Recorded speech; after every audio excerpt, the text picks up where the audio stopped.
City zoning laws have prevented the owner of Terra Mare on the Upper East Side from setting up a sidewalk cafe.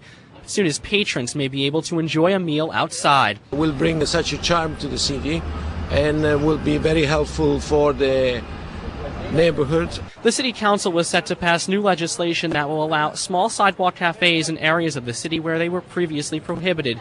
Those neighborhoods are in parts of Soho, the Lower East Side, Midtown, and the Upper East Side. Smaller sidewalk cafes, all sidewalk cafes, but especially smaller sidewalk cafes, will enliven the streets, make the city much more fun, not only for people who are eating in these restaurants, but also for people walking by. Since 1979, there haven't been many changes to the law regulating outdoor cafes, but city planning decided it was time to allow more neighborhoods to enjoy outdoor eating.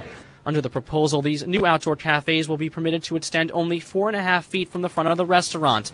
That space has to include 3 feet for waiters and customers to walk by, leaving roughly 1.5 feet for a small cafe-style table and 8 feet of sidewalk for pedestrians. This really is a very good compromise worked out by the city to allow smaller sidewalk cafes and still allow people to be able to walk on the property. Critics of the legislation aren't against sidewalk cafes, but they fear 4.5 feet isn't nearly enough room to set up tables. It's just much too small of a space to accommodate 4 people, let alone even 2 people. The standard table for 2 is 24 inches. The standard table for 4 is 4 feet. But some restaurants say they'll take what they can get. I think maybe it's a little too small, but it's better than nothing. The full city council was set to vote on Wednesday. If it's approved, restaurants will be able to apply for a license right away.